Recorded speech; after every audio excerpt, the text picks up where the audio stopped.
అక్కడ నేను చదువుకున్న టైంలో మరిన్ని వ్యసనాలకు గురి అయ్యాను. నా హృదయంలో ఒక కలవరం మొదలైంది, ఒక భయం మొదలైంది. నేను చనిపోతానేమో ఒకవేళ. ఆ యొక్క వెస్టర్న్ లైఫ్, ఆ పాశ్చాత్య జీవితము నన్ను మరల పాపములు పడవేసేది. ఇటువంటి భయంకరమైనటువంటి జీవితం నేను జీవిస్తున్న సమయంలో 22:15-16 వచనాలు.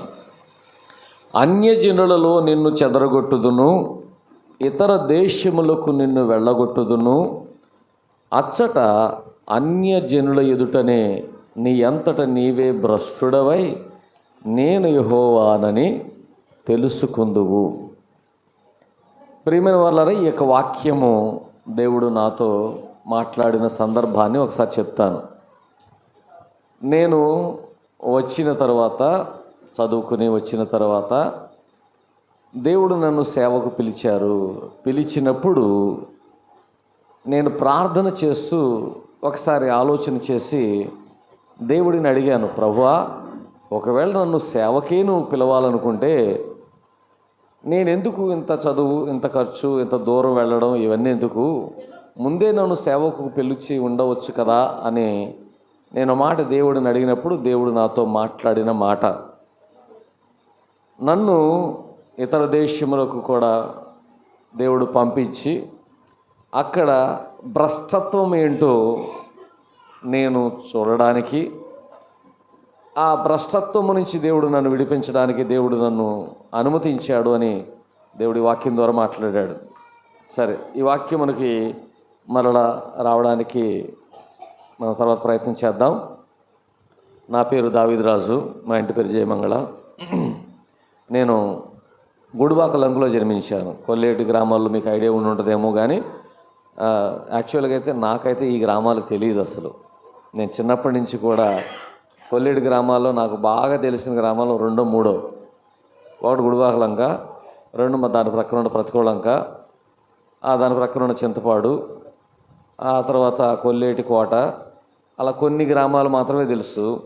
శ్రీపరు విన్నాను కానీ అప్పుడెప్పుడు వెళ్ళలేదు. కానీ నాకు చిన్నప్పటి నుంచి ఎందుకు నాకు కొల్లేటి గ్రామాలు తెలియదు అని అంటే, మా నాన్నగారు నేను 3వ తరగతి చదువుతున్నప్పుడే ఇంటి దగ్గర నా గోడ భరించలేక వీడు ఇక్కడుంటే నాశనం అయిపోతాడని మా నాన్నగారు, ఆయన పేరు జయమంగళ రామారావు గారు, ఆయన నన్ను హాస్టల్లో వేసేశారు. హాస్టల్లో వేసిన తర్వాత నేను హాస్టల్లో చదువుతూ ఉన్న సమయంలో నేను నా చిన్న వయసు నుంచి కూడా అన్ని పనులు నేనే చేసుకోవాల్సి వచ్చేది. హాస్టల్లో ఆ రోజున మొదలైన నా చదువు పూర్తయ్యే వరకు కూడా నేను నా తల్లిదండ్రులకు దూరంగానే పెరిగాను. నా తల్లిదండ్రులు దూరంగా నేను పెరిగాను కాబట్టి నాకు తల్లిదండ్రుల ప్రేమ అందలేదని చెప్పవచ్చు. బాల్యంలో నాకు అందవలసిన తల్లిదండ్రుల ప్రేమ నాకు సరిగా అందలేదు. నేను ఎప్పుడు కూడా తల్లిదండ్రులు ఉన్నా చదువు నిమిత్తం నన్ను దూరంగా ఉంచారు కనుక అక్కడ నేను నా అంతట నేనే బ్రతకడం ప్రారంభించాను. నాకు ఏది అనిపిస్తే అది చేయడం, ఎలా అనిపిస్తే అలా చేయడం నాకు స్వతహాగా బాల్యం నుంచి అలవాటైపోయాను. ఆ విధంగా నేను బాల్యం నుంచి కూడా తల్లిదండ్రులకు దూరంగా ఉన్నాను. ఈ కారణము చేత నాకు పెద్దగా బంధువుల మధ్య మాట్లాడడం కానీ, నలుగురు కూర్చుంటే మాట్లాడడం కానీ, లేదా బంధాలు కానీ, ప్రేమానురాగాలు కానీ ఇవేమీ లేవు. నాకు నేనుగా బ్రతకడం మాత్రమే నాకు తెలుసు. ఒంటరిగా నాకు నేనే. ఇటువంటి జీవితం నాకు అలవాటైపోయింది బాల్యం నుంచి. అయితే నేను రష్యా చదువుకోవడానికి, ఇంటర్మీడియట్ తర్వాత చదువుకోవడానికి నేను వెళ్ళాను. అక్కడ నేను చదువుకుంటున్న టైంలో మరిన్ని వ్యసనాలకు గురి అయ్యాను. ఇతర దేశాల్లో చదవడం అంటే అది పని చేయడం వేరు, చదవడం వేరు. అక్కడ ఉన్నటువంటి స్టూడెంట్ లైఫ్, మెడికల్ స్టూడెంట్ లైఫ్లు చాలా డిఫరెంట్గా ఉంటాయి మన భారతదేశం కంటే కూడా. మన సంస్కృతి కంటే కూడా అక్కడ సంస్కృతి చాలా డిఫరెంట్గా ఉంటుంది. కాబట్టి అక్కడ మందు తాగడము కానీ, అక్కడ ఇతరమైనటువంటి చెడు వ్యసనములు ఇతరమైనటువంటి పాపపు కార్యములు, దాన్ని ఎవడు పెద్ద పట్టించుకోడు. పాపమును పాపమని ఎవడు చెప్పడు, చెడును చెడు అని ఎవడు చెప్పడు. ఎవడి జీవితం వాడే ఎంజాయ్ చేస్తూ ఉంటారు. అటువంటి భయంకరమైనటువంటి బ్రతుకులో నేను బ్రతుకుతూ ఉన్న సమయంలో అప్పుడప్పుడు 1-2 సార్లు నేను 7.5 సంవత్సరాల పైనే అక్కడే నేను స్టూడెంట్గా చదువుకున్నాను. అయితే ఈ 7.5 సంవత్సరాల కాలంలో కూడా నేను దేవునికి చాలా దూరంగా ఉన్నాను. నా ఇష్టం వచ్చినట్లుగా నేను అక్కడ జీవిస్తూ ఉన్నాను. అయితే దేవుడు నన్ను ఒక సమయంలో భారతదేశం వచ్చినప్పుడు, నేను ఎంఐ ప్రసాద్ గారు మా దైవజనుడు, అయితే ఆయన అప్పుడప్పుడు నాతో కూర్చుని నేను అటు ఇటు వెళుతూ ఉంటే, మా స్థలం ఒకటి ఉండేది, ఆయన ఇంటిని దాటి ఆ చర్చిని దాటి అవతలకు వెళితే మాకు సంబంధించిన ఒక స్థలం ఉండేది. వాళ్ళు ఒక విధంగా మామయ్య అని పిలుస్తాను ఆయన్ని, తర్వాత ఆయన భార్యను అక్క అని పిలుస్తాను. వారు ఒక్కోసారి నాన్న ఎప్పుడు వచ్చావు, రా రా రా కూర్చో అని చెప్పి నన్ను పిలిచినప్పుడు నేను కూర్చుని వారితో కొంతసేపు మాట్లాడుతూ ఉంటే వారు కొంచెం అదో మాటలు చెప్పేవారు, కొన్ని మాటలు. ఆ మాటలు నేను ప్రభావితమయ్యేవి.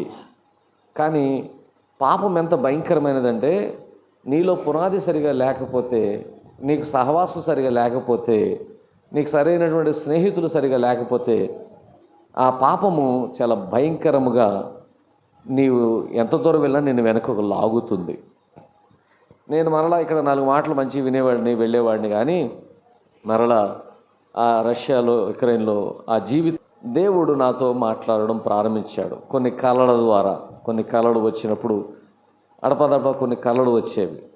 ఆ కళలు నేను రాసుకునేవాడిని, కానీ దాని అర్థం పూర్తిగా నాకు తెలిసేది కాదు. ఆయన ఏదో చేయమంటున్నాడు, నన్ను ఎందుకో పిలుస్తున్నాడని ఒక అంచనాయే తప్ప దాని మీద నాకు పెద్ద అవగాహన లేదు. అయితే ప్రియమైన వాళ్ళరా, నేను భారతదేశం వచ్చిన తర్వాత ఒకానొక సమయంలో నేను ఒక సాయంకాలం ముందు కూర్చున్నాను. అప్పటికి ఎందుకు ఖాళీగా కూర్చున్నానంటే, భారతదేశం వచ్చిన తర్వాత ఒక కేసు సుప్రీంకోర్టులో ఉంది. బయట చదువుకుని మెడికల్ స్టూడెంట్స్, బయట చదువుకుని వచ్చిన వారు ఇక్కడ మెడికల్ కౌన్సిల్ ఆఫ్ ఇండియాలో ఢిల్లీలో ఉంది అది. అక్కడికి వెళ్ళి వారు అక్కడ స్క్రీనింగ్ టెస్ట్ ఒకటి చేయాలి. స్క్రీనింగ్ టెస్ట్ అని కొత్తగా ప్రవేశపెట్టారు. నేను అలా అడుగు పెట్టాను, అప్పుడే ఒక స్క్రీనింగ్ టెస్ట్ ఒకటి కండక్ట్ చేయడం మొదలుపెట్టారు. దీన్ని స్టూడెంట్స్ అందరూ వ్యతిరేకించి, బయట నుంచి వచ్చిన వాళ్ళు మాకు ముందుగా దీనికి విషయంలో ఏమవసరం నోటీస్ ఇవ్వలేదు, ముందుగా కొన్ని సంవత్సరాల ముందుగా చెప్పి పలానా టైంలో మేము పెడతాం అంటే మేము సిద్ధపడి ఉండేవాళ్ళము. కానీ ఇప్పుడు వీరు పెట్టడం కరెక్ట్ కాదని సుప్రీంకోర్టుకు వెళ్ళారు. సో ఆ వివాదము కోర్టులో ఉంది. అది ఎన్ని నెలలో కంటిన్యూ అవుతుంది. నేనైతే ఇక ఖాళీగా ఉన్నాను కనుక, ఏం చేయడానికి ఏమీ లేదు కనుక ఇంటి దగ్గర కూర్చున్నాను. అయితే నా ఆశ ఏంటనమాట అంటే, నేను మెడికల్ ప్రాక్టీస్ మొదలు పెడితే డబ్బు మాత్రం 2 చేతులు సంపాదించుదామని, బాగా సంపాదించాలని ఆశ, నాకు ధన ఆశ, లగ్జరీ లైఫ్ అంటే విలాసవంతమైన జీవితం జీవించాలని. ఎందుకంటే నేను అలవాటు పడ్డాను అటువంటి జీవితంకు. నా తల్లిదండ్రులకి ఏమో నేను చదువుకుంటున్నాను చెప్పేవాడిని, కానీ అక్కడ నేను చదువుతో పాటు విలాసవంతమైన జీవితాలకు అలవాటు పడ్డాను. వారు ఎంతో కష్టపడి నా కొరకు డబ్బులు పంపిస్తూ ఉంటే, నేను స్నేహితులతో కలిసి, గర్ల్ ఫ్రెండ్స్తో కలిపి రకరకాల అవగాహన అక్కడ దేశపు అలవాట్ల ప్రకారముగా నా జీవితాన్ని జీవిస్తూ ఉన్నాను. కానీ ఎప్పుడైతే నేను భారతదేశం వచ్చిన తర్వాత ఈ యొక్క వెయిటింగ్ పీరియడ్ ఉంది, ఈ వేచి ఉండే సమయం ఉన్నది కదా, ఈ సమయంలో నేను ఎందుకునో నేను ఒక సాయంకాలం కూర్చుని నా ఆలోచనలు నేను వేసుకుంటున్నాను. బైబిల్లో ఒకడు ఉన్నాడు, ఒక ధనవంతుడంట. దేవుడు వాడిని వెర్రివాడా అంటాడు. వాడు ఏమనుకున్నాడంటే, బాగా పండింది, పంటలు నాకు బాగా పండాయి, ఇక నేను నా యొక్క ఆహారపు గిడ్డంగులను నేను ఆహారం నిల్వ చేసుకునే వాటిని, గదులను కట్టించుకుంటాను, ఇంకా దాచుకుంటాను, ఇంకా చాలా ధనవంతుడిగా నేను జీవిస్తాను, నాకు ఏ లోటు ఉండదు అని అన్నప్పుడు దేవుడు అంటున్నాడు, ఓయి వెర్రివాడా, ఈ రాత్రే నీ ప్రాణం అడిగితే ఏమవుతుంది? సో నేను కూడా అటువంటి వెర్రివాడినే ఒక విధంగా చెప్పాలంటే. నేను కూడా నా జీవితమును విలాసవంతంగా జీవించడానికి, నాకు తోచిన విధంగా జీవించడానికి నేను అలవాటు పడ్డాను కనుక, నేను కూడా చాలా చక్కగా ప్లాన్ చేసుకున్నాను జీవితాన్ని. ఎలా అనమాట అంటే నేను కలలు కంటూ ఉన్నాను. దేని గురించి కలలు అనమాట అంటే నేను డబ్బు సంపాదించి ఏం చేయాలి, ఏం కట్టుకోవాలి, నేను డబ్బు సంపాదించిన తర్వాత ఏం కట్టుకోవాలి, ఏం కొనుక్కోవాలి, ఏం ప్లాన్ చేసుకుంటున్నాను. ఆ రాత్రి దేవుడు, ఆ సాయంకాలం సమయమందు దేవుడు నాకు ఒక వాక్యాన్ని చూపించారు. అంటే ఒక వాక్యం నాకు వినిపిస్తుంది. ఆ వాక్యమును మనం ఒకసారి మత్తయి సువార్తలో చదువుకుందాము. మత్తయి సువార్త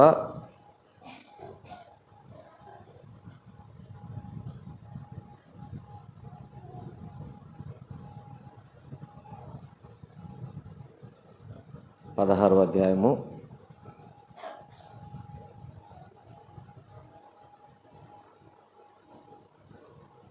26, 27, 28 నేను చదువుతాను.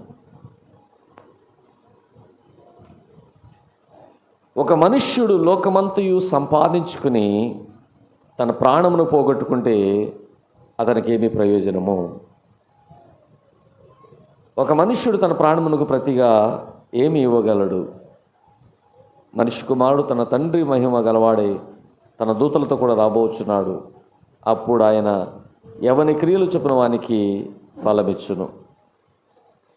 దేవుడు ఈ ఒక్క మాట మాట్లాడాడు. ఒక మనుష్యుడు లోకమంతయు సంపాదించుకుని తన ప్రాణమును పోగొట్టుకుంటే అతనికేమీ ప్రయోజనం అనే మాట మీరు వినుంటారు కదా. మీరు చాలాసార్లు వినుంటారు కదా. మీరు చాలాసార్లు వినుంటారు. నేను మాత్రం ఎక్కడ విన్నానో నాకు గుర్తులేదు. కానీ ఆ సమయంలో దేవుడు ఆ మాట మాట్లాడుతున్నప్పుడు నా హృదయంలో ఒక కలవరం మొదలైంది. ఒక మనుష్యుడు లోకమంతా సంపాదించుకుని తన ప్రాణమును పోగొట్టుకుంటే అతనికి ప్రయోజనం ఏంటి? నేను అప్పుడు దేవుడు నాతో మాట్లాడుతున్నాడు. నీవు నీ ప్రాణమును పోగొట్టుకుంటే ప్రయోజనం ఏంటి? నువ్వు ప్రాణం పోగొట్టుకుంటే నువ్వు ఎక్కడ ఉంటావు? నువ్వు ప్రాణం పోయిన తర్వాత నువ్వు ఎక్కడికి వెళతావు? నువ్వు ఎక్కడుంటావు? ప్రాణం పోయిన తర్వాత నీ జీవితం ఏమవుతుంది, ఎక్కడ ముగుస్తుంది అని నువ్వు అనుకుంటున్నావు. ఎందుకంటే మనిషి యొక్క ప్రాణం ఎప్పుడు పోతుంది ఎవరికి తెలియదు. కాబట్టి నేను ఆ రోజు చనిపోతే నేను ఎక్కడికి వెళతాను? ఒక్కసారి నా జీవితాన్ని, నా బాల్యము నుంచి అప్పటి వరకు జీవించిన జీవితం అంతా చూసినట్లయితే ఆ రోజు ఆ జీవితము బహుభయంకరమైనటువంటిదిగా కనిపించింది. చాలా పాపముతో కూడినటువంటి జీవితం అది. మంచి అనేది ఏ కోశాన లేనటువంటి జీవితం. లోకములో మాత్రము నేను మంచి పేరు, చదువుకుని వచ్చాడు, మంచి డాక్టర్ అవుతాడు అనేటువంటి పేరైతే లోకంలో ఉందేమో, కానీ నా అంతరంగం ముందు నేను ఒక్కసారి పరిశీలించి చూస్తే ఒకవేళ ఎవరికైనా మరణం వస్తుంది, నాకు మరణం వస్తుంది.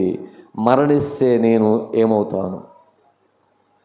ఈ యొక్క భయముతో నేను వెళ్ళి, ఎప్పుడు లేదండి ఆ రోజు నేను ఎందుకో ప్రార్థన చేసుకోవాలి అని నా ఇంటి పైనకు వెళ్ళి మోకరించి 9 గంటల ప్రాంతంలో మా అమ్మ నాన్నగారు అందరూ కూడా భోంచేసిన తర్వాత పడుకున్నారు. నాకు మాత్రం నిద్ర పట్టడం లేదు. నాకు ఒక భయం ప్రారంభమైంది. ఏమో చనిపోతానేమో. అవును, ఇంత పాపం చేశాను కాబట్టి, ఇంత ఘోరమైన పాపమునకు శిక్ష ఏదైనా తప్పనిసరిగా చాలా పెద్దదిగానే ఉంటుంది. నేను ఎప్పుడు నరకములో పడి ఇలా నశించిపోవలసిందేనా? నా జీవితం ఎప్పుడు కూడా నరకములో పడి ఇలా నాశనం అవ్వాల్సిందేనా? నాలో ఆ భయమును బట్టి నేను దేవుని సన్నిధిలో ప్రార్థన చేస్తున్నాను. ఎలా చేస్తున్నానో తెలియదు. అలా కనిపెట్టాను. ఏదో కొంచెం ప్రార్థన చేశాను. అలా కనిపెడుతున్నాను. రాత్రి 1 గంట అలా దాటిపోయింది. దేవుడు నాతో మాట్లాడడం మొదలుపెట్టారు. నా లైఫ్లో దేవుడు మాట్లాడడం అంటే ఆ రాత్రే ప్రారంభమైంది. బాల్యం నుంచి, అంటే నేను 3వ తరగతిలోని హాస్టల్లో వేయబడ్డాను కదా. చిన్నప్పుడు నన్ను నా తల్లిదండ్రులు వారు నన్ను చర్చికి తీసుకువెళ్ళేవారు. పెద్దవాళ్ళకి చెప్పేటువంటి వాక్యం మా చిన్నవాళ్ళకి అర్థమయ్యేది కాదు. చెప్పేవాడు కూడా సరిగా చెప్పేవారు కాదు. కానీ అడపాదడప నా యొక్క హృదయంలో ఆ మాటలు పడేవి. ఆ యొక్క వాక్యం నా హృదయంలో ఏదో కొన్ని అటు ఇటు ఆడుకుంటూ కూడా, ఇప్పుడు పిల్లలు ఆడుకుంటూ అటు ఇటు తిరుగుతున్నట్లుగా నేను వినేవాడిని కొన్ని మాటలు. ఆ మాటలు నా హృదయంలో బహుశా పడ్డాయేమో. ఒక బీజం అయితే నా హృదయంలో దేవుడు ఎప్పుడో వేశాడు. విత్తనం అయితే దేవుడు నా హృదయంలో వేశాడు. అట్టి విత్తనమును బట్టి నేను బహుశా కొంతకాలము ఆ విత్తనము భూమిలోనే పడి ఉంది, కానీ ఇంకా మొలకెత్తలేదు. ఒక సమయం వచ్చే వరకు అది ఆ విత్తనము నిరుపయోగంగా భూమిలో పడుద్ది. నేను బాల్యంలో వెళ్ళినప్పుడు, చర్చికి వెళ్ళినప్పుడు నా తల్లిదండ్రులు బలవంతంగా నన్ను తీసుకువెళ్ళారు. ఎందుకు నన్ను బలవంతంగా తీసుకువెళ్ళేవారంటే, ఒక్కడే నేను కొడుకుని, ఆ ఒక్కడే కొడుకుని కాబట్టి నన్ను దేవుని భయభక్తులు పెంచాలన్న ఉద్దేశంతో, వారికి పెద్ద వాక్యం తెలియదు. ఆ రోజుల్లో సరిగా వాక్యము చెప్పేటువంటి దైవజనులు కూడా లేరు.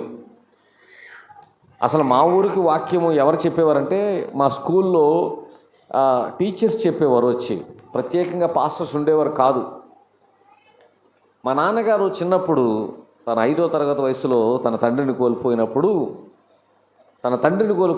తనకిద్దరు తమ్ముళ్ళు, ఒక అక్క, చిన్న పిల్లలు, 6 నెలల తమ్ముడు, ఇంకొక 2-3 సంవత్సరాల తమ్ముడు, ఆ తర్వాత తనకంటే కొన్ని సంవత్సరాల పెద్ద అక్క, తన తల్లి ఉన్నప్పుడు, కటికమైన పేదరికంలో ఉన్నప్పుడు, ఆ మాస్టర్ గారు ఈయన స్కూల్కి వెళుతూ బాగా చదువుకున్నాడు కనుక ఈయన పైన దయ ఉంచి ఆ కుటుంబానికి కొంచెం అండగా నిలబడ్డాడు. దేవుని ప్రేమను చూపించాడు. నా తండ్రికి ఆ మాస్టర్ గారు ఇటు విద్య చెబుతూ, ఇటు వాక్యమును కొంచెం చెబుతూ ఆయన దేవుని యొక్క ప్రేమను చూపించారు. కాబట్టి నా తండ్రి దేవుని యొక్క ప్రేమను అప్పుడే రుచి చూశాడు. నా తండ్రికి అంత ప్రేమను చూపించిన ఆ కుటుంబమును బట్టి నా తండ్రి యేసయ్య అంటే ఒక అనుకూలమైనటువంటి విశ్వాసముతో పెరిగారు. కానీ అప్పటికి ఆయన రక్షించబడలేదు. అయితే నా తల్లిని వివాహం చేసుకున్న తర్వాత వారిద్దరూ కూడా, నా తల్లి కూడా చూసి తను కూడా యేసయ్య ప్రేమను గుర్తించి తాను, నా తండ్రి, నా తల్లి కూడా బాప్తిసం పొందారు. అయితే నేను జన్మించడానికి ముందు ఒక అన్న చనిపోయాడు. నేను జన్మించినప్పుడు నా తల్లి బ్రతకడనుకుని చెప్పిన మాటను బట్టి, నేను ఒకవేళ బ్రతికిస్తే నా బిడ్డను మందిరం తీసుకొస్తాను, తనకు తెలియకుండానే సమర్పిస్తానని ఒక మాట తన హృదయంలో అనుకున్నారని నా తల్లి చెప్పారు. సమర్పిస్తానన్న మాట నా తల్లి అనుకున్నప్పుడు తనకు తెలియదు దాని అర్థమేంటో. కొన్ని సంవత్సరాలు పోయిన తర్వాత నేను అటు హాస్టల్లో చదవడం, హాస్టల్లో నుంచి ఆ తర్వాత హై స్కూల్లో నుంచి ఇతర దేశాలకు అలా వెళ్ళడం జరిగింది. అక్కడ నేను, నాలో విత్తనం ఎక్కడో లోతులో ఉంది, కానీ నేనైతే నా పైన పాపం భారముగా పడింది కనుక ఆ పాపము నాలో ఉన్న విత్తనాన్ని మొలకెత్తనివ్వలేదు. నేను ఆ పాపములోనే జీవిస్తూ ఉన్నాను. నా స్నేహితులు ఎవరు కూడా విశ్వాసులు లేరు, నాకు సహవాసము లేదు. నీలా చక్కగా ఇలా చర్చికి రావడానికి ఆ దేశాల్లో చర్చెస్ అక్కడ పెద్దగా ఏమీ ఇలా కూర్చుని ఆరాధించుకునే చర్చెస్ నాకు తెలియదు. వాళ్ళ పేరుకు మాత్రం ఏంటంటే ఒక చర్చి పెద్దవి ఉంటాయి, దాన్ని ఆర్థోడాక్స్ చర్చెస్ అంటారు. ఆ పెద్ద చర్చెస్లో ఏం చేస్తారన్నమాట అంటే, వారు వెళ్ళి కొవ్వొత్తు పెట్టేసి ఓ నమస్కారం పెట్టి వెళ్ళిపోతారు. మళ్ళీ వెళ్ళి క్రిస్మస్ అనుకోండి, చక్కగా ఒక కొవ్వొత్తు పెట్టేసి వచ్చేసి ఇంటి దగ్గర పెద్ద టేబుల్ వేసుకుని కొన్ని బాటిల్స్, మందు బాటిల్ పెట్టుకుని శుభ్రంగా చక్కగా మాంసం వండుకుని చక్కగా అన్ని రకాలైన సలాడ్స్ చేసుకుని కూర్చుని తాగి ఇక రాత్రంతా డ్యాన్సే. క్రిస్మస్ సెలబ్రేషన్ అంటే అది. ఆ రాత్రంతా డ్యాన్సే. ఆ డ్యాన్స్ అయిపోయిన తర్వాత ఇంకా దిగలేదనుకో, ఇంకా కొంచెం తాగాలనుకో, కొంచెం వెళ్ళాలనుకో, డిస్కోటేక్స్ అని ఉంటాయి. బయటికి వెళ్ళి బయట మరలా కొన్ని డిస్కోటేక్స్ అని ఉంటాయి, బార్లో డ్యాన్సులు. అక్కడికి వెళ్ళి చేసి వచ్చి పొద్దునగా వాళ్ళ క్రిస్మస్ సెలబ్రేషన్ అంటే పొద్దున్న లేచినప్పటికల్లా మత్తు బాగా వదిలిన తర్వాత లేచినప్పుడు తలపోటు. ఇది వారి క్రిస్మస్ సెలబ్రేషన్. కాబట్టి నాకు అక్కడ కూడా సరైన సహవాసము లేదు. నాకు చెప్పేవారు ఎవరు లేరు, నాకు వాక్యం చదవడం తెలీదు. నేను భయంకరమైనటువంటి ఇటు పాపపు స్థితిలో ఉన్నప్పుడు నేను భారతదేశం అలాగనే వచ్చాను. వచ్చిన తర్వాత ఆ రాత్రి దేవుడు నాతో మాట్లాడినప్పుడు నేను మొదటిసారిగా వెళ్ళి దేవుణ్ణి అడుగుతున్నాను, ప్రభువా, నా జీవితం నాకు కనబడుతుంది, నేను ఘోరమైన పాపిని, నా జీవితముకు ఏదైనా సొల్యూషన్ ఉంటుందా, ఏదైనా చేయొచ్చా? నేను అనుకుంటున్నాను, నా జీవితం మరొక్కసారి ప్రారంభించబడితే మరొక అవకాశము దొరికితే ఈ పాపములన్నిటి నుండి నేను ఈ పాపముల జోలికి వెళ్లకుండా మరలా పరిశుద్ధమైన జీవితం జీవిస్తే బాగుండేది కదా. అయ్యయ్యో, నా జీవితంలో నేను ఎన్ని ఘోరాలు చేశాను, నేను ఎంత పాపము చేశాను, ఈ పాపములన్నిటినీ బట్టి నేను నరకములకు వెళ్ళిపోవలసిందేనా అని నేను బాధపడుతూ ఉన్న సందర్భంలో దేవుడు నాతో మాట్లాడడం ప్రారంభించాడు. హల్లెలూయా. దేవుడు ఆ రాత్రి నాతో మాట్లాడడం ప్రారంభించాడు. మొదటగా దేవుడు అంటున్న మాట ఏంటంటే, నీవు నా సేవ చేయాలి, నీవు నా సేవ చేయాలి. దేవుడు నాకు తెలిసిన చిన్నప్పుడు ఎలా విన్నానో తెలియదు కానీ ఒక కథ విన్నాను, నోవాహు కథ. బహుశా మీ అందరికీ కూడా యోనా కథ మీ అందరికీ కూడా తెలుసు. యోనా అనేటువంటి ఒక ప్రవక్త ఉన్నాడు. ఆ ప్రవక్త ఆ కథలో ఉన్నటువంటి విషయం చూస్తే దేవుడు అతడిని ఒక నినివే పట్టణం నాశనం అయిపోతుంది, నాలాగానే నినివే పట్టణంలో చాలామంది ఉన్నారు, నేను ఇక్కడ ఒకడనే ఉన్నానేమో కానీ నినివే పట్టణంలో అయితే నాలాగా చాలామంది ఉన్నారు. మొత్తం నినివే పట్టణ వాసులు అందరూ కూడా ఇంచుమించుగా అలాంటి వాళ్ళే. కాబట్టి ఆ పట్టణం మొత్తం మీదకి దేవుని ఉగ్రత రాబోతుంది అని దేవుడు తెలియచేశాడు. ఆ పట్టణం నాశనము కాబోతుంది. దానికి ముందు మనకు తెలుసు 2 పట్టణాలు నాశనమయ్యాయి, సొదొమ, గొమొర్రా.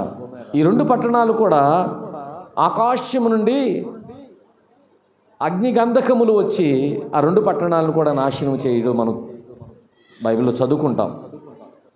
అటువంటిది ఏదో రాబోతుంది నినివే పట్టణం పైకి. కాబట్టి దేవుడు యోనాను పిలిచి, యోనా, నీవు నినివే వెళ్ళి నీ సువార్త ప్రకటించు, ఈ పట్టణం మీదకి నాశనం రాబోతుందని ప్రకటించు, వాళ్ళు మార్పు చెందితే కనుక వారు రక్షించబడతారు, నువ్వు వెళ్ళు అని చెప్పినప్పుడు యోనాకు ఆ పట్టణం వెళ్ళడానికి ఇష్టం లేదు.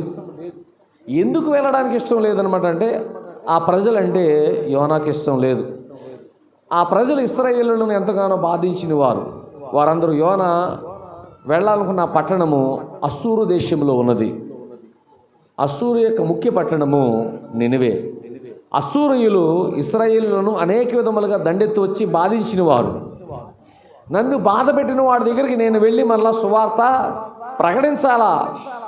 నేను ఒకవేళ సువార్త ప్రకటిస్తే వారు మారు మనసు పొందితే వారు ఒకవేళ రక్షించబడతారు. దేవుడు వారి మీదకి తీసుకురావాలనుకున్న ఉగ్రత తీసుకురాడు. కాబట్టి నేను వెళ్ళను అనుకుని యోనా ఏం చేశాడు, వేరే వైపు వెళ్ళడానికి టికెట్ కొనుక్కున్నాడు. తర్షీష్ వెళ్ళడానికి టికెట్ కొనుక్కున్నాడు. దేవుడు నాతో మాట్లాడుతున్నాడు.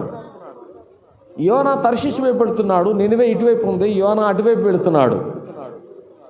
అప్పుడు అతను శుభ్రంగా నిద్ర వచ్చి పడుకున్నాడు. తుఫాను మాత్రం దేవుడు భయంకరమైన తుఫాను వచ్చింది. ఓడలో ఉన్న వారందరూ కూడా మునిగిపోతామేమో అనే భయం కలిగింది. అప్పుడు వాళ్ళు ఒకడన్నాడు, రే ఓడను మునిగిపోద్ది, కొంచెం తేలాల పైకి, కాబట్టి మన సామానం అంతా పడేద్దామని చెప్పి వారందరూ కలిసి తమకున్న తెచ్చుకునేటువంటి వేరు ఊర్లు వెళ్ళినప్పుడు తెచ్చుకుంటారు కదా, ధాన్యము కానీ రకరకాల సరుకులు తెచ్చుకుంటారు. అవన్నీ కూడా ప్రాణములు కాపాడుకోవడానికి సముద్రంలో పడవేశారు. కానీ సముద్రం నిమ్మలించడం లేదు, తుఫాను నెమ్మది కావడం లేదు. వాళ్ళు చనిపోతామన్న భయంతో ఏంటి, ఎందుకు వచ్చింది ఇది? మొత్తానికి వారిలో ఎవరికో దేవుడు వివేచన ఇచ్చాడు, ఇది ఎవరి వలన వచ్చింది మొత్తానికి, కాబట్టి చీటీలు వేసుకుందామని చెప్పి వారు చీటీలు వేసుకున్నారు. ఆ చీటీలు వేసుకుంటే చివరికి యోనా పేరు మీద వచ్చింది.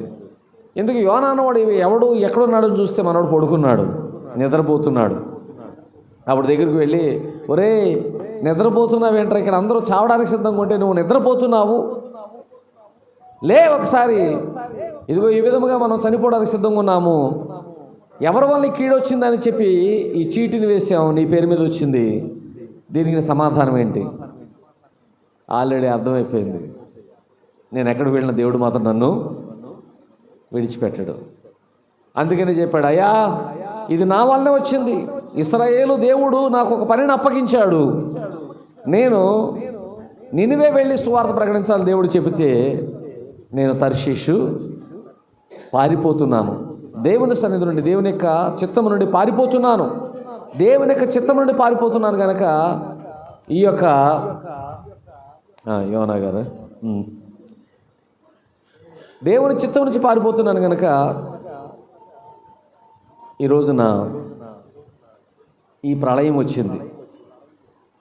మరి సొల్యూషన్ ఏంటంటే ఏం చేయమంటారు మమ్మల్ని? నన్ను అయ్యా సముద్రంలో పడేయండి. అమ్మో సముద్రంలో పడేయడమా?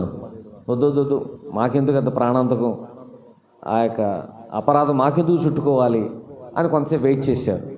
కానీ తుఫాను నెమ్మదించడంలా ఇంకా పెరుగుతుంది. షూర్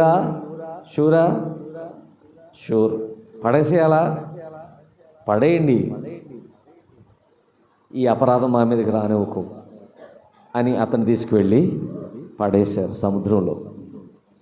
దేవుడు ఆల్రెడీ ఆజ్ఞాపించాడు చేపకు, చక్కగా అది నోట్లో పెట్టుకుని వెళ్ళి మరలా ఒడ్డున అతన్ని కక్కినప్పుడు అతడు వెళ్ళి సువార్త ప్రకటించాడు. లక్షల జనాభా అక్కడ రక్షించబడ్డారు, మారు మనసు పొందారు, ఉపవాసాలు ఉన్నారు. దేవుడు వారి పైకి తీసుకువస్తాన్న అపాయమును నిలిపివేశాడు. హల్లెలూయా. ఇప్పుడు దేవుడు నన్ను ఇక్కడ క్రాస్ ఎగ్జామిన్ చేస్తున్నాడు. సరే, ఈ స్టోరీ అంతా నువ్వు విన్నావు కదా, తెలుసు కదా. ఈ స్టోరీలో ఇప్పుడు నేను ప్రశ్నలు వేస్తున్నాను కొన్ని. ఆ రాత్రి ఆ ప్రశ్నల్ని నా జీవితంలో ఎవడు ఎక్కడ వేసినాడు నాకు తెలియదు, ఈ విధముగా ప్రశ్నించడం నా జీవితంలో నాకు తెలియదు. దేవుడు నాతో మాట్లాడుతున్నప్పుడు చాలా స్పష్టంగా రాత్రి ఇప్పుడు నేను ప్రశ్నిస్తున్నాను, ఒకవేళ యోనా సముద్రములో పడవేయబడడానికి తను అంగీకరించకపోతే, చీటి నా మీద వస్తే ఏంటంటే చీటి నా మీద వచ్చింది, ఏంటి నేనేం చేయను అని ఒకవేళ యోనా తప్పించుకుంటే, దేవుని చిత్తము తెలియజేసి ఉండకపోతే, యోనా ఆ ఓడలోనే ఉంటే జరిగే అనర్థం ఏంటి? ఏమైందమ్మా? ఓడ మునిగిపోద్ది. నినివే పట్టణం నాశనం అయిపోద్దో లేదు తర్వాత చెప్తాం, అది వేరే విషయం.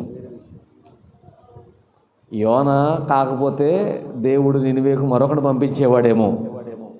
హల్లెలూయా. దేవుడి కన్సర్న్ ఏంటంటే కొన్ని లక్షల మంది జనాభా చనిపోతారు, ముందు వాళ్ళకి సత్యం, వారు నాశనం అవ్వబోతున్నారన్న సత్యం తెలియాలి. కాబట్టి యోనాను కాకపోతే దేవుడు ఇంకొకటి పంపిస్తాడు, షూర్ దేవుడు పంపిస్తాడు. కానీ ఈ ఓడలో యోనా ఉన్నదాన్ని బట్టి, యోనా ఒకవేళ దేవుని చిత్తం అది తెలుసుకోకుండా పోతే, దేవుని చిత్తానికి లోబడకపోతే, ఆ ఓడలోనే అతడు ఉంటే ఆ ఓడ మునిగిపోద్ది, ఆ ఓడతో పాటు అందులో ఉన్నవారు కూడా చనిపోతారు. అది పెద్ద గొప్ప వాడేం కాదు. ఆ రోజుల్లో టైటానిక్ షిప్లకు ఇక్కడ ఏదో చూపిస్తున్నాడు, క్రూజర్ చూపిస్తున్నారు, కానీ అంత పెద్ద షిప్పులు ఏం కాదు అవి, చెక్క ఓడ. కాబట్టి అందులో ఉన్న వారందరూ చనిపోతారు. కాబట్టి ఆ ఓడలో ఉన్న వారందరూ చనిపోతే ఆ యొక్క వారి మరణం యొక్క లెక్క ఎవరప్ప చెప్పుకోవాలి? యోనా. ఇప్పుడు రెండో ప్రశ్న, ఆ ఓడలో యోనా చెప్పాడు, నేనే నన్ను పడేయని చెప్పాడు. పడవేయడానికి వాళ్ళు ఇష్టపడకపోతే ఎవరికి నష్టం? అందరికీ నష్టమే. సో ఏదైనా నష్టమే. దేవుడు అంటున్నాడు, ఈ రాత్రి నువ్వు నా మాట వినకపోతే నీ జీవితం వలన అనేక జీవితాలకు నష్టం, నీ జీవితము నష్టమే. నీ వలన అనేక మంది మునిగిపోతారు, నీవు మునిగిపోతావు. నీవు ఇప్పటికే ఆల్రెడీ భయంకరమైన పాపములో ఉన్నావు. ఈ పాపము నుంచి నేను నిన్ను విడిపిస్తాను, ఈ పాపమంతటిని నేను తొలగిస్తాను, ఈ పాపము నుంచి నేను విమోచించి నిన్ను నా సేవకు వాడుకుంటాను, నువ్వు సిద్ధమా? ఆ రాత్రి నాకు వేరే ఆప్షన్ లేదండి. ఎందుకంటే మీకు అర్థం కావడం లేదేమో కానీ నేను ఇందాక ఇక్కడ కూర్చున్నప్పుడు కూడా నా బాల్యం నుంచి ఒక్కసారిగా నా భయంకరమైన జీవితాన్ని చూసుకుంటే రాసుకోవడానికి సరిపోదేమో పేజీలు. అంత భయంకరమైనటువంటి పాపములో నేను బ్రతికారు నా బాల్యం నుంచి కూడా. నా హృదయంలో నా తల్లిదండ్రులు 3వ తరగతి దూరం ఉండడం వలన మరింత కఠినమైపోయింది నా హృదయం. ఎందుకంటే చిన్నప్పుడు ఏడ్చాను. నా తల్లిదండ్రులు హాస్టల్కి ఎప్పుడు పడితే అప్పుడు వచ్చేవారు కాదు కనుక అందరికంటే కొంచెం అరుదుగా వచ్చేవాళ్ళు. వాళ్ళు పేదరికం వలన కష్టపడడం వలన నా మీద ప్రేమ లేక కాదు, కానీ మా ఊరు నుంచి సరైన ట్రాన్స్పోర్ట్ లేక, అంటే రోడ్ లేక. ఇప్పుడంటే బండి ఎక్కితే 15 నిమిషాలు మా ఏలూరు వచ్చేస్తాం. అప్పుడు పడవెక్కి, మీ అందరికీ ఆ పడవ ప్రయాణాలు తెలుసుకోలేదు కానీ కొల్లేరులు, మేము నడుకోలేరు కదా మాది గుడివాకలంక, మా చుట్టూ కొల్లేరు ఉండేది. నా దగ్గర రావాలంటే కనుక పడవ ప్రయాణంతో చేసుకుని ఉదయాన్నే పడవెక్కి ఈ పెద్దట్లుగాడు చిన్నట్లుగాడు అని కైకలూరు దాటిన తర్వాత ఉంటాయి, అక్కడికి వచ్చి అక్కడ ఏదైనా ఎక్కి మరలా ఏలూరు వ్యాన్ మీద వచ్చి మళ్ళీ అక్కడ చూసుకున్న తర్వాత మరలా వెనక్కి వచ్చి పడవ మీద రావాలి. సో ఒక రోజు మొత్తం వెళ్ళిపోద్ది. వాళ్లకు కష్టపడేవారు కనుక రావడం తక్కువ. రెండవదిగా నా తండ్రి పేదరికంలో ఉన్నాడు కనుక కుటుంబాన్ని పోషించాలి కనుక అతనికి తండ్రి చనిపోయిన దగ్గర నుంచి అతను తెలిసింది ఏంటంటే కష్టపడ్డం. మా తాతగారు 5వ తరగతిలో చనిపోయే బట్టి, మా నాన్నగారు 5వ తరగతి చదువుతున్నప్పుడు మా తాతగారు చనిపోయారు కాబట్టి కుటుంబ భారం ఆయన మీద పడింది కాబట్టి ఆయన కుటుంబానికి పెద్దగా ఉన్నాడు కనుక ఆయన కష్టపడడమే చేసేవారు. సో ఇద్దరు కూడా పెద్దగా వచ్చేవారు కాదు. అస్సలు రాలేదని కాదు, నేనంటే వారికి ఇష్టం లేదని కాదు, కానీ నాకెందుకో నా బాల్య హృదయానికి చాలా గాయం అనిపించింది. చిన్నప్పటి నుంచి నన్ను దూరంగా పెట్టడం వలన నా దగ్గరకు ఎప్పుడు కావాలన్నప్పుడు రారు. నెలకు ఒకసారి ఉండేది, మొదటి ఆదివారం అనేవారు. ఆ రోజు తప్ప మిగతా రోజులు రానిచ్చేవారు కాదు. అప్పుడు అందరూ కూడా చక్కని కూరలు చేసుకుని, చికెన్లు మటన్లు చేసుకుని, లేకపోతే చక్కని పిండి వంటలు చేసుకుని అందరూ వచ్చి ఆ గ్రౌండ్లో కూర్చుని చాపేసుకుని గ్రౌండ్లో కూర్చుని తల్లిదండ్రుల బిడ్డలకు పెడుతూ ఉండేవారు. నేను చూసి మా వాళ్ళు వస్తారని ఎంతో చూసేవాడిని. కానీ కొన్నిసార్లు వచ్చారు, కానీ చాలాసార్లు వాళ్ళు రాలేకపోయారు. ఒకటి ప్రయాణం బట్టి, 2 కష్టపడుతుండదని బట్టి, 3వది ఒక్కొక్కసారి కొన్ని అనివార్య కారణాలను బట్టి వచ్చేవారు కాదు. కానీ చాలామంది పేరెంట్స్ వచ్చి ఆ పిల్లల్ని ఎత్తుకుని అటు ఇటు తిరిగేవాళ్ళు. వీలైతే బయటికి తీసుకెళ్ళి సినిమా చూపించి, లేకపోతే కొని అక్కడక్కడ కావాలని కొని తీసుకొచ్చేవారు.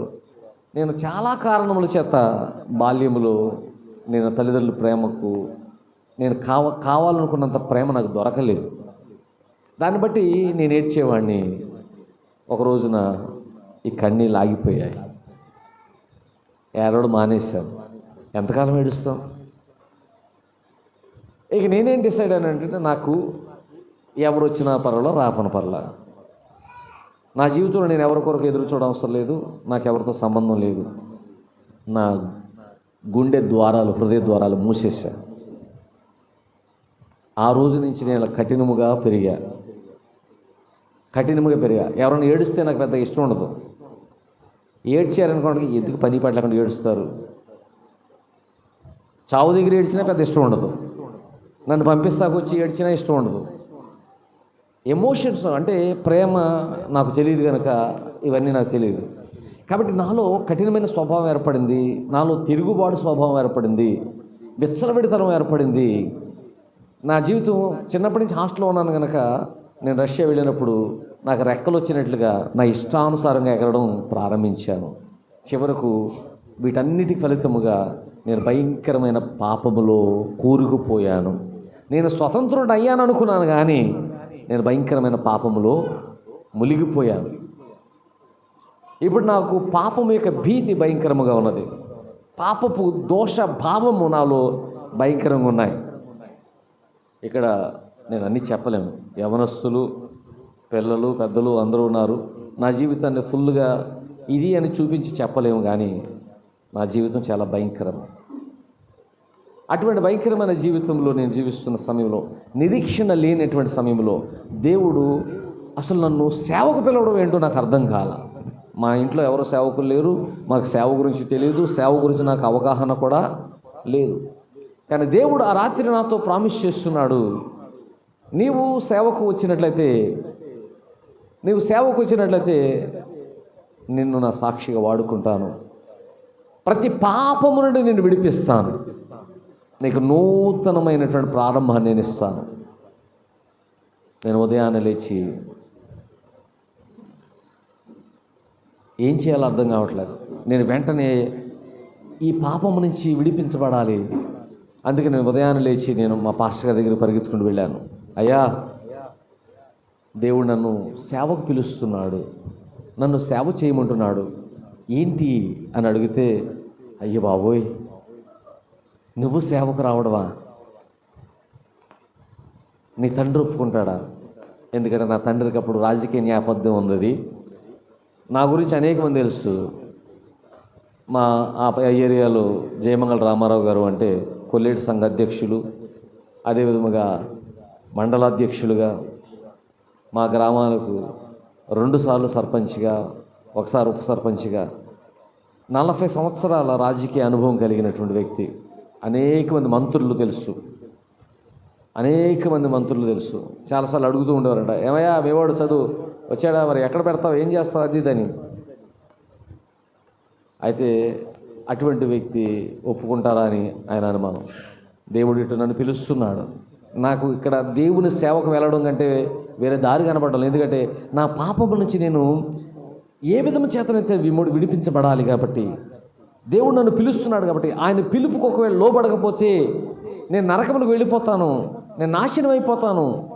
ఈ పాపములో ఇక నేను ఉండలేను. ఈ పాపము నాకు వద్దు, ఈ పాపపు జీవితం నాకు వద్దు, ఈ లోకములో నాకు వద్దు. దేవుడి చిత్తము నెరవేర్చి ఆయన చిత్తంలో నేను జీవించాలని ఒక ఆశను కలిగి నేనున్నాను. సరే, నేను ప్రార్థన చేస్తున్నాను. ఒక రోజున 9 నెలలు అనుకుంటా, నేను నా రూమ్లో ఉండి ప్రార్థన చేస్తున్నాను, ఏడుస్తున్నాను. వీడి తండ్రికి చెప్పే ధైర్యం లేదు, వీడి దేవునికి కాదని నేను చెప్పలేననేటువంటి ధైర్యము లేదు. ఈ 2 సంఘర్షణలు ఉన్నాయి. ఈ లోపల మా నాన్నగారి దగ్గరికి రోజుకి ఒక 100, 200, 300 మంది వస్తారు. ఏదో ఒక మన మీద పెద్దలు వస్తారు, వాళ్ళు వస్తారు, వీళ్ళు వస్తారు, బయట నుంచి వస్తారు.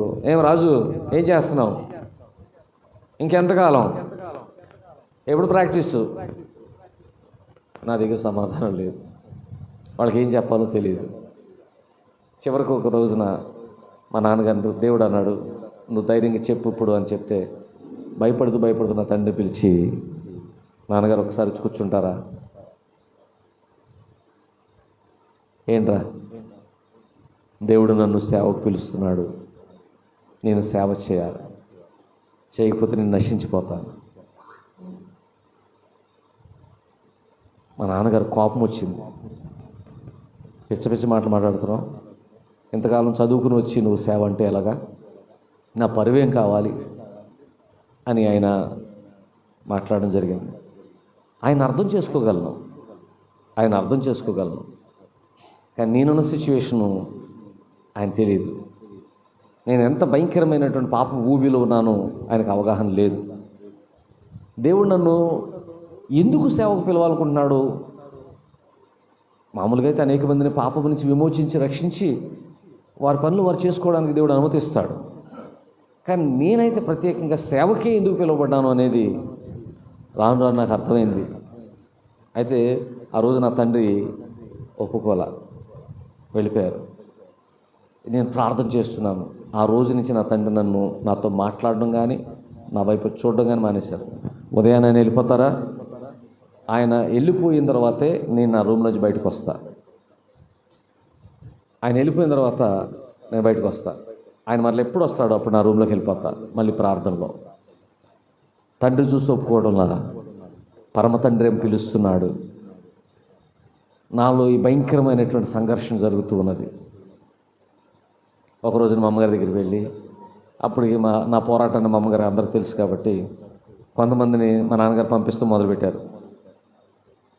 అయ్యప్ప మాలేసుకుని ఒక ఆయన వచ్చాడు.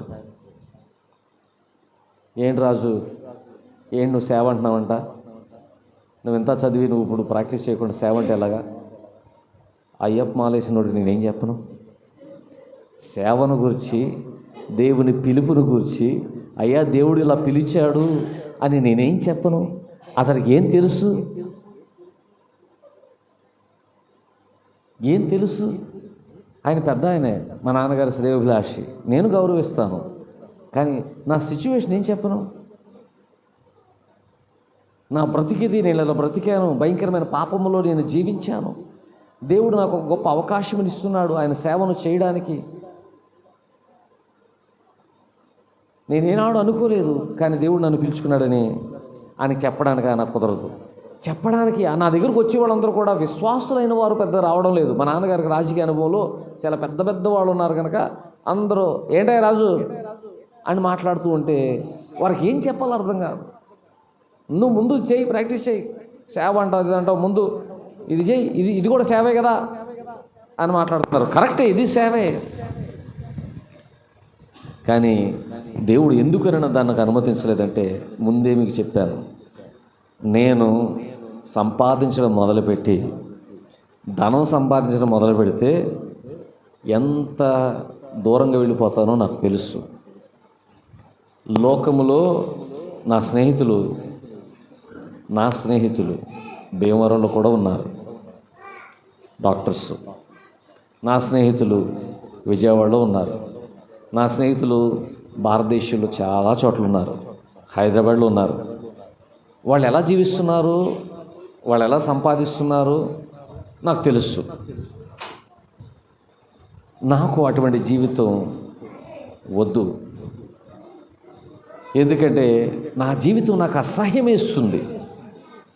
ఒక మనిషి ఇంతగా పతనం అవ్వగలడా అనే విషయం నాకు అర్థమవుతుంది. కాబట్టి ఆ రాత్రి దేవుడు ఇచ్చిన పిలుపును బట్టి నా తండ్రితో మాట్లాడుతున్నా.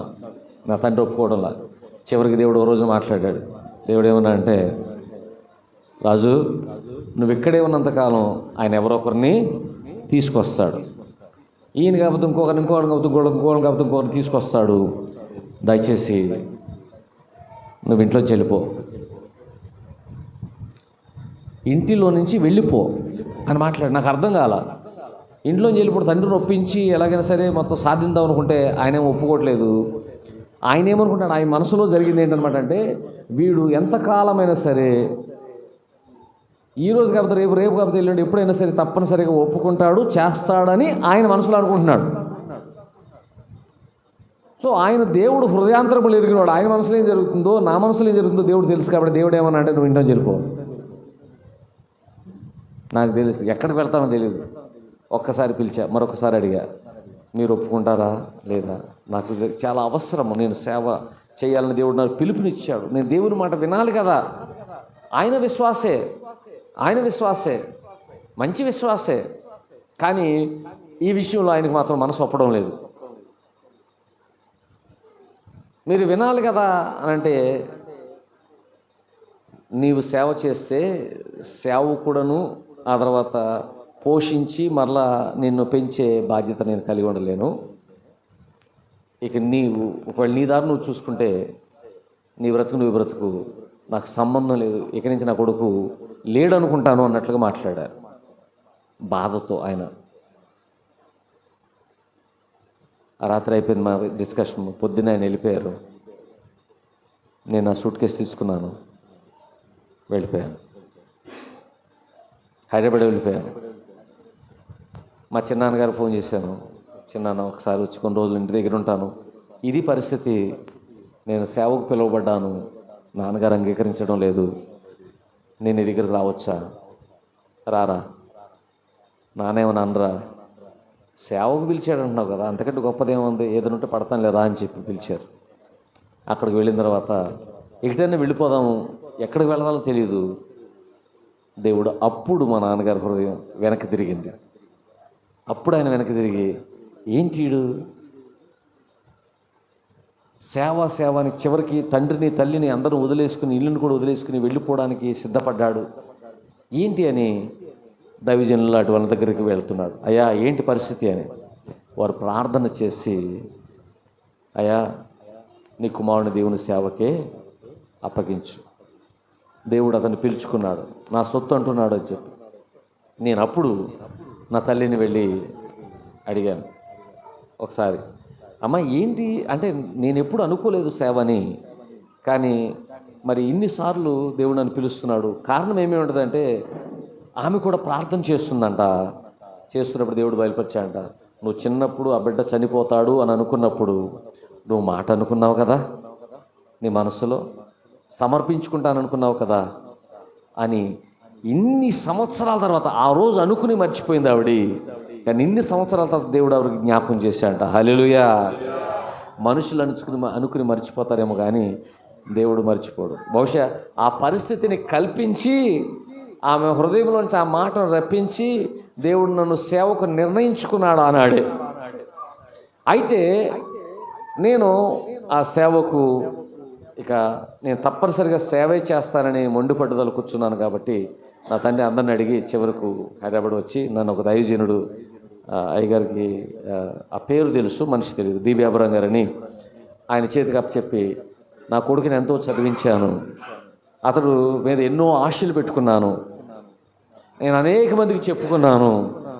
ఇప్పుడు అతడు నా మాట వినడం లేదు, సేవ అంటున్నాడు. కాబట్టి ఆ విషయాలు నాకు తెలియదు, మరి అదేం చేయలేదు అని ఆయన నన్ను ఒక సేవకుడికి అప్పగించారు.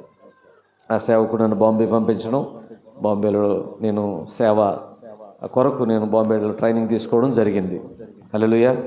అయితే దేవుడు నేను అడుగుతూ ఉన్నాను, దేవా మరి ఇంత నీకు ప్రణాళిక ఉంది, నేను సేవ చేయాలన్న ప్రణాళిక నీకు ఉన్నట్లయితే,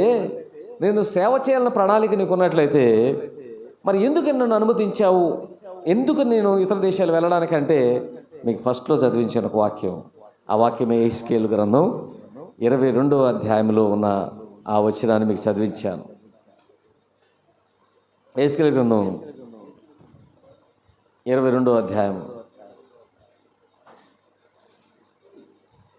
15-16 వచనాలు ఇప్పుడు మీకు అర్థమవుతుందేమో. అన్యజనులలో నేను చెదరగొట్టుదును, ఇతర దేశములకు నిన్ను వెళ్ళగొట్టుదును, అచ్చట అన్యజనుల ఎదుట నీ అంతట నీవే భ్రష్టుడవై నేనే యెహోవానని తెలుసుకొందువు. హల్లెలూయా, హల్లెలూయా. నేను భ్రష్టుడనై ఉన్నాను, నేను భ్రష్టుడనైపోయాను. ఎంత భయంకరమైన భ్రష్టుడయ్యానంటే ఈ రోజున యవనస్తులు ఏం చేస్తున్నా నాకు అది తెలుసు, యవనస్తులు ఏ మార్గంలో వెళుతున్నా నాకు అది తెలుసు, వాళ్ళు వెళుతున్నప్పుడు వారు ఎటువైపు వెళుతున్నారో ఏమవుతుందో నాకు తెలుసు, వారు చేస్తున్న స్నేహాలు నాకు తెలుసు, వాళ్ళు చర్చిలో కూర్చొని చూసే చూపులు నాకు తెలుసు, నాకు అర్థమవుతుంది. నేను అందుకనే చాలామంది మా యవనస్తులు ఏం చేస్తానంటే నాకు తేడా కనిపిస్తే కనుక నేను నెమ్మదిగా కారులో వాడిని ఇంట్లో మాట్లాడకూడదు, ఇంకెక్కడికి తీసుకెళ్ళి మాట్లాడితే అనుమానకూడదు కనుక నన్ను రండి కరెక్ట్ అని చెప్పి కూర్చోబెట్టుకుని ఆ యవనస్తుల్ని ఒక రైడ్కి తీసుకెళ్ళి మాట్లాడతాను, ఏంటి పరిస్థితి ఏంటని మాట్లాడతాను. ఈరోజు నేను అనేక యవనస్తులకు నేను తెలియజేస్తాను, నేను సేవకు వచ్చిన మొదటి దినాల్లోనే దేవుడు నన్ను అద్భుతంగా యవనస్తుల కూడికలు వాడుకున్నాడు. గుడివాసలంకలో ప్రతికూలంకలో నేను యవనస్తుల కూడికలో ఎంఏ ప్రసాద్ గారి దాన్ని చేసినప్పుడు అనేక యవనస్తులు వచ్చి ఆ కూడికలో పాల్గొనేవారు, వాళ్ళు కొందరు సేవకులు కూడా అయ్యారు. అటువంటి యవనస్తులలో కూడికల్లో మాట్లాడుతున్నప్పుడు ఆ సంవత్సరంలో యవనస్తులు 60 మంది బాప్తీసం పొందారు. హల్లెలూయా, 60 మంది బాప్తీసం పొందారు. వారందరూ కూడా ఇప్పటికీ నన్ను ఎక్కడ కనిపించినా అన్నయ్య అని గట్టిగా పట్టుకుంటారు ఈ రోజున. ఎందుకనంటే ఆ యొక్క గొప్ప నా అనుభవాన్ని వారికి చెప్పి, మనిషి పతనమయ్యేటువంటి పరిస్థితులు ఏంటో, దానికి ఆ పరిస్థితులకు ఎందుకు దారితీస్తో చెప్పి నేను ప్రతిసారి చెప్తాను. బాల్యంలో నాలో ఎక్కడో విత్తనం విత్తబడింది, కానీ ఆ తర్వాత నేను 3rd క్లాస్ 3వ తరగతి చదువుతున్నప్పుడు నాకు సరైన వాక్యము లేదు, సరైన సహవాసము లేదు, తల్లిదండ్రుల ప్రేమ లేదు, నేను అందరూ ఉన్న అనాథగా పెరిగాను, నా ఇష్టానుసారంగా పెరిగాను, ఒంటరిగా పెరిగాను, లోకములోకి వెళ్ళాను, ఆ దేశంలోకి వెళ్ళాను, అక్కడ ఉన్నటువంటి లోకాకర్షణకు లోనయ్యాను, రకరకాలైన పాపములు పడ్డాను. చివరకు ప్రభువు నన్ను తన ప్రేమతో పిలిచాడు గనుక ఆ రాత్రి దేవుడు నన్ను, ఒకడు లోకమంతయు సంపాదించి తన ప్రాణమును పోగొట్టుకుంటే అతనికేమి ప్రయోజనము అని దేవుడు నాతో మాట్లాడి ఉండకపోతే ఈ రోజుకి నేను అలాగే పాపంలో ఉండేవాడినేమో, ఇంకా భయంకరమైన పాపంలో ఉండేవాడినేమో. నా జీవితము ఇప్పుడున్నంత ఆశీర్వాదకరంగా ఎప్పటికీ ఉండేది కాదు. దేవుడు నా ప్రణాళికలను మొత్తం కూడా నాశనం చేసి నేను అనుకుంటున్న వాటిని నాశనం చేసి, నా కళ్ళను నాశనం చేసి దేవుడు నన్ను నూతనమైన మనిషిగా మార్చాడు. హల్లెలూయా. నూతనమైన సృష్టిగా మార్చాడు. ఈ రోజున నేను దేవునికి చెప్తూ ఉంటాను, దేవునికి కృతజ్ఞతలు చెప్తాను. నన్ను సేవకు పిలుచుకున్నందుకు వందనాలు. సేవకుడిగా ఉన్నందుకు ఏం జరుగుతుంది అనమాట అంటే, ప్రతిదినము దేవునితో సహవాసం చేయాలి, ప్రతిదినము వాక్యము చదవాలి. అయ్యగారు పిలుస్తారు, చర్చిలో పిలుస్తారు, అక్కడ పిలుస్తారు, వాక్యము చదవాలి. అనేక మంది పరిశుద్ధులతో అనేక మందితో మాట్లాడతాను. అయితే బాల్యం నుంచి దేవుడు, ఇందాక పాట పాడారు, ఇందాక కోల్పోయినవన్నీ తిరిగి ఇస్తావని, కోల్పోయినవన్నీ నా ఇచ్చుటకు. ఆ పాట నా జీవితంలో అక్షరాల నెరవేరింది. నేను బాల్యం నుంచి తండ్రి ప్రేమ తల్లి ప్రేమని నేను నోచుకోలేదు బాల్యంలో. కానీ ఈనాడు నా తండ్రి నన్ను తల్లి ఎంతో ప్రేమిస్తారు. వారు ఎందుకు నన్ను అంతగా ప్రేమిస్తున్నారు అంటే, నా మీద వారి ప్రేమ ఎందుకు పెరిగిందంటే, నేను క్రైస్తవుడనై దేవుని సేవకు వచ్చిన తర్వాత నిస్వార్థమైన బిడ్డగా నేనున్నాను.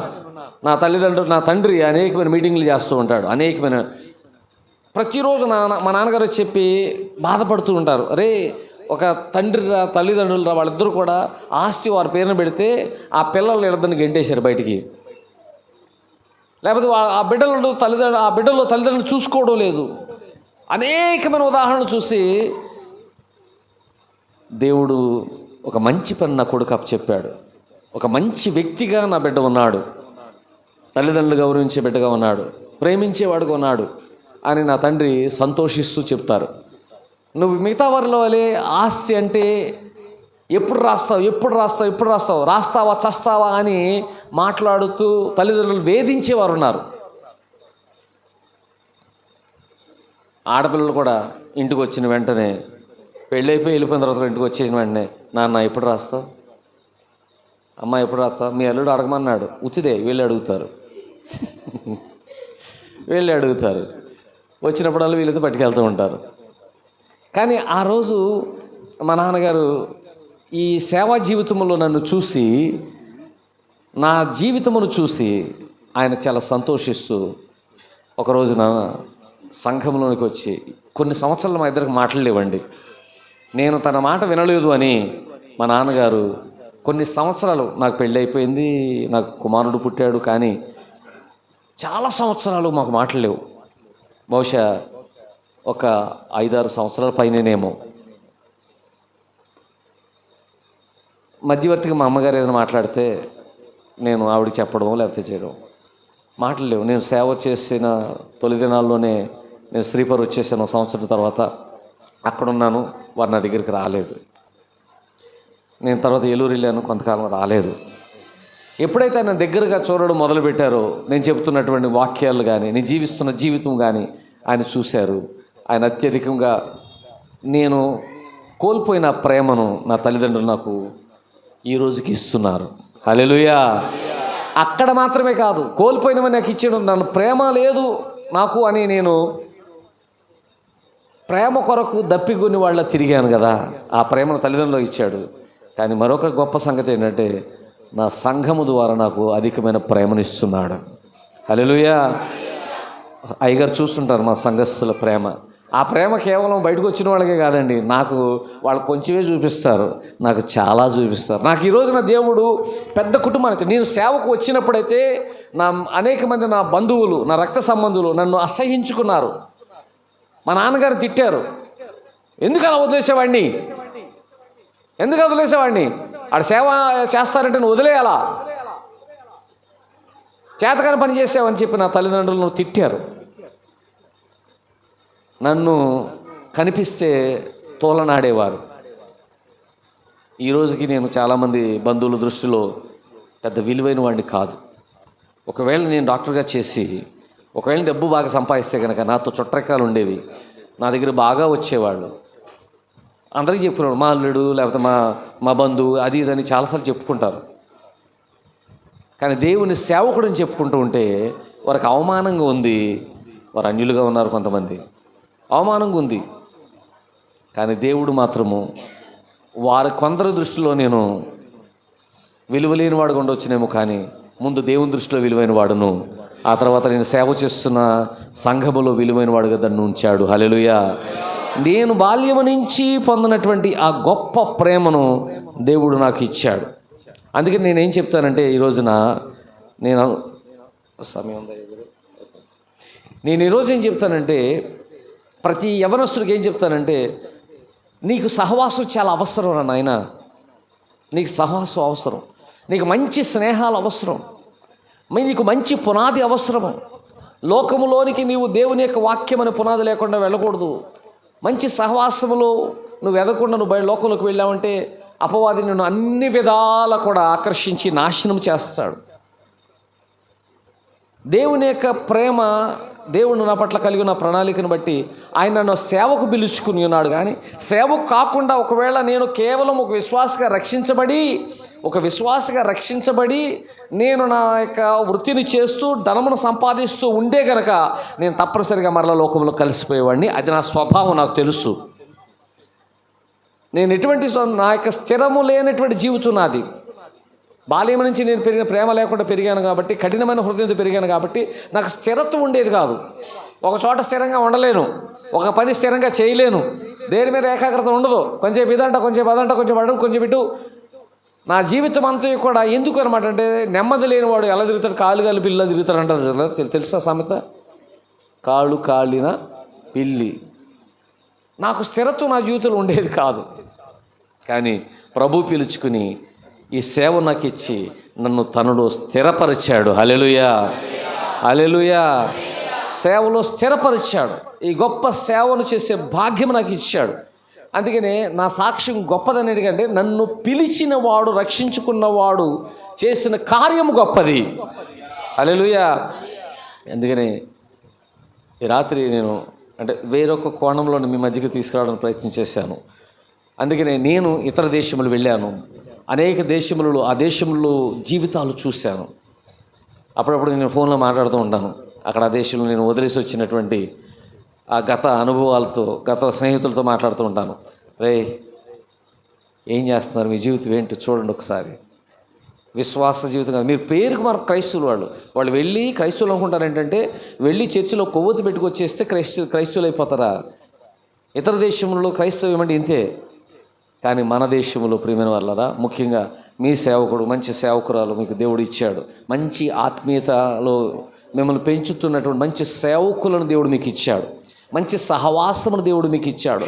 మంచి పునాది దేవుడు మీలో వేశాడు. దేవుడు తన ప్రేమను మీకు అనుదినము కూడా అపారముగా పంచుచూ ఉన్నాడు. తన ఆత్మ ద్వారా, వాక్యం ద్వారా, సేవకుల ద్వారా, సహవాసము ద్వారా.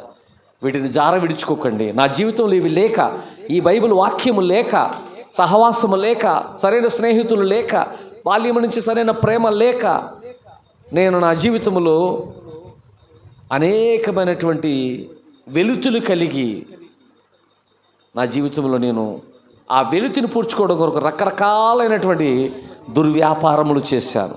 రకరకాలైనటువంటి దుష్ట సాంగత్యాలు కలిగి ఉన్నాను. రకరకాలైనటువంటి పాపములకు నేను అలవాటు పడ్డాను. కానీ అవి మనకు తృప్తినివ్వవు, మన జీవితాన్ని అవి బాగు చేయవు. మరింత పతనానికి మనలను తీసుకువెడతాయి, మరింత నాశనం మనల్ని చేస్తాయి. అయ్యో, మీకు తెలియదు నేను ఎంత భయపడేవాడినో. నా పాపమును దేవుడు సంపూర్ణంగా తీసివేశాడు. ఇక నాకు పాపముతో ఏ సంబంధము లేదు అని నాకు నిశ్చయత కలిగే వరకు కూడా నా జీవితంలో సమాధానం లేదు. కానీ దేవునికి వాక్యం ద్వారా దేవుడు నాకు అనేక సార్లు మాట్లాడి, నువ్వు భయపడకు, తూర్పు పడమరకు ఎంత దూరమో నీ పాపమునంత దూరముగా నేను చేసి ఉన్నాను. హల్లెలూయా, హల్లెలూయా. నేను నూతన సృష్టిగా చేయబడి ఉన్నాను. గతంలో నన్ను అందరూ కూడా డేవిడ్ అని పిలిచేవారు. అదే పేరుతో ఇప్పుడు ఎవరైనా పిలిస్తే నేను సారీ ప్లీజ్ నన్ను పేరుతో పిలవద్దు. డేవిడ్ అనేవాడు చచ్చిపోయాడు. మీ ఎదురుగా నిలబడింది అక్కడ దయచేసి నాది ఇందాక చక్కగా దావీదు రాజు. ఎవరైనా పిలిస్తే నన్ను ఈ మధ్యన ఒక ఆయన, నువ్వు డేవిడా దావీదా, నేను ఎలా పిలవాలి? మా మిస్సెస్కి సర్జరీ అయితే డాక్టర్ గారు, నేను డేవిడ్ పిలవను దావీదని పిలవనంటే, డేవిడ్ నేను కాదండి, నా పేరు దావీదు రాజే, అలాగే పిలవండి. ఎందుకంటే ఈ దావీదు రాజు దేవుని యొక్క పాదం చెంతకొచ్చాడు. ఆ డేవిడ్ లోకంలో ఇష్టానుసారంగా తిరిగాడు. పాపము ఎలా భయంకరముగా యవనస్తులను పడుతుందో ఇప్పటికీ నేను చూస్తున్నాను. నేనైతే కొన్ని సంవత్సరాల ముందే చూశాను మన దేశంలో యవనస్తులను ఎలా పాపం పడుతుందో నేను చూస్తున్నాను. కాబట్టి మీ బిడ్డలను చక్కగా దేవుని దైవజనులు చక్కని సండే స్కూల్ ఏర్పాటు చేసి చక్కగా వాక్యమును అందిస్తున్నారు. మంచి పునాది బిడ్డలకు వేస్తున్నారు. చక్కని యవనస్తులు కూడికి పెడుతున్నారు. చక్కని వాక్య ధ్యానాలు చేయిస్తున్నారు. దానిలో దేవుని పని ఎప్పుడు కూడా మీరు సెకండరీగా పెట్టుకోవద్దు. దేవుని వాక్యం వినడానికి కొరకు, దేవుని సన్నిధిలోకి వెళ్ళడం కొరకు మీ యొక్క ప్రధానమైన పనిగా పెట్టుకోండి. మిగతా పనులన్నీ పక్కన పెట్టండి. దేవుని సన్నిధికి రావడానికి, దేవుని యొక్క వాక్యం ధ్యానించడానికి, దేవుని సన్నిధిలో వాక్యం నేర్చుకోవడమే మీ ప్రధాన పనిగా పెట్టుకోండి. ఎందుకంటే దేవుని యొక్క వాక్యం మిమ్మల్ని స్థిరపరుస్తుంది. మిమ్మల్ని కుడికి ఎడమకు తొట్టిల్లనివ్వదు. మీ జీవితంలో లోకములోకి వెళ్ళినా మీలో గొప్ప పునాది ఉంటుంది. క్రీస్తు ప్రేమలో మీ యొక్క వేర్లు లోతుగా ఉంటాయి కనుక లోకములో వచ్చిన శోధనలు మీరు పడిపోరు. ఆ పునాది లేక నేను పడిపోయాను. ఆ ప్రేమ లేక నేను పడిపోయాను. ఆ వాక్యము లేక నేను పడిపోయాను. ఆ సహవాసము లేక నేను పడిపోయాను. ఈరోజు నాకు చాలా ఇష్టం సేవకుల సహవాసం. నాకు ఎందుకు ప్రియులు, వీళ్ళతో నేను ఎందుకు ఉంటానంటే నాకు అవసరం. ఈ ప్రేమలో దేవుడు నన్ను నిలిపాడు. నేను కోల్పోయినవన్నీ నాకు ఇచ్చాడండి. ఇప్పుడైతే నాకు కొదువ లేదు. ఇప్పుడు నాకు కొదువ లేదు. నేను దేని విషయంలో కూడా నేను కంప్లైంట్ చేయడం లేదు. ఈరోజు నాకేం కావాలో నా ప్రభువుకు తెలుసు. అయ్యగారికి చెప్పాను, నా భార్యకు ఆపరేషన్ చేయాలి, నా బిడ్డకు ఫీజులు కట్టుకోవాలి, నా కొదువులో ఉన్నానన్నాను. నిన్నే చెప్పాను, దేవుడు సమృద్ధిగా నన్ను దీవించాడు. హల్లెలూయా. నేను సేవకుడినే, నేను దేవుడి పైన ఆధారపడిన వాడినే. కానీ దేవుడు నన్ను మాత్రం నా బాల్యం నుంచి నాకు ఏదైతే తక్కువైందో ఆయన చూసి లెక్క వేసుకుని దానికంటే 100 రెట్లు ఎక్కువే ఇస్తున్నాడు ఆయన. బాల్యంలో నేను ఏదైతే కొదువులు కలిగి ఉన్నానో, ఏది నాకు దొరకలేదనుకున్నానో, ఏది నేను పొందలేదనుకుంటున్నానో, ఏది నేను కొనలేదనుకున్నా, ప్రతి దానిని దేవుడు నాకు 100 రెట్లు అధికముగానే నాకు ఇస్తూ ఉన్నాడు. ముఖ్యంగా అన్నిటికంటే ముఖ్యంగా వెలకట్టలేని ప్రేమనిస్తున్నాడు. ఒకరా ఇద్దరా ఎంతమంది నన్ను చెల్లెళ్ళు ఉన్నారు, ఎంతమంది నాకు సహోదరులు ఉన్నారు, ఎంతమంది తల్లిదండ్రులు లాంటి వారు ఉన్నారు, ఎంత ప్రేమనిస్తున్నారు. నేను సేవ చేస్తూ నేనేం వారికి ఎంత ఆశీర్వాదకరంగా ఉన్నానో నాకు తెలియదు, కానీ నేను సేవకుడిగా ఉండి వారి నుంచి ఆశీర్వాదాలు ఎన్నో నేను పొందుకుంటున్నాను. దేవుడు అటు గొప్ప ప్రేమలో సహవాసంలో ఉంచాడు. ఈ రాత్రి ఇక్కడ నిలబడిన వాడు దేవుడు చేసిన ఒక అద్భుతం. ఇటువంటి వాడు నిలబడగలుగుతాడా, ఇటువంటి వాడు మారతాడా అని ఒకవేళ మీరు ఎవరి గురించి అనుకుంటే, వీడు మారతాడా, వీడి జీవితం మారుతుందా అంటే కనుక దేవుడు అతని జీవితంలో కార్యం చేయడం మొదలు పెడితే మారతాడు. నా తల్లిదండ్రులు ప్రార్థన చేశారు. నేను చాలాసార్లు తిరుగుబాటు చేసి నా తల్లిదండ్రులతో వ్యతిరేకంగా మాట్లాడుతున్నప్పుడు వారు ప్రార్థించేవారు. నా సేవకుడు ప్రార్థించేవారు. అనేక మంది ప్రార్థించేవారు నా కొరకు. ప్రార్థన నా జీవితంలో గొప్ప కార్యం జరిగించింది. దేవుడు నన్ను పేరు పెట్టి పిలిచి తన సేవకు పిలిచాడు. నన్ను ఎవ్వరు పిలవలేదు, నాకు ఎవ్వరు తెలియదు. సేవ అనే పదముకు అసలు సేవ చేయడం అనే ఆలోచన కానీ నాకు ఏనాడు రాలేదు. కానీ దేవుడు నన్ను పిలుచుకున్నాడు. హల్లెలూయా.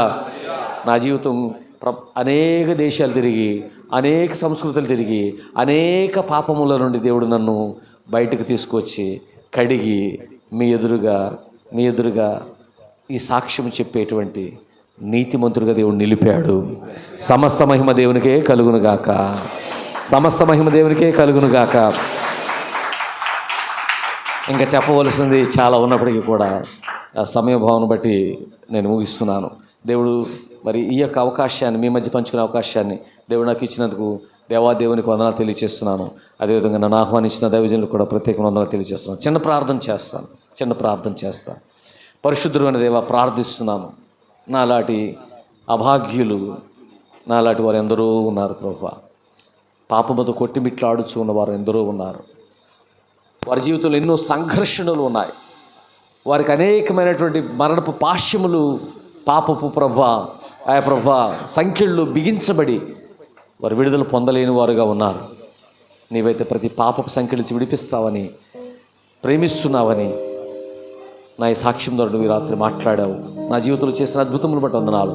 ఎవరి జీవితంలో ఇటు అద్భుతములు కావాలని వారు కోరుకుంటున్నట్టయితే, వారి బిడ్డలు మారాలని కానీ, వారి భర్తలు మారాలని కానీ, లేదా వారి బంధువులు మారాలని కానీ ఎవరైనా ప్రభు ప్రార్థిస్తున్నట్లయితే వారి ప్రార్థన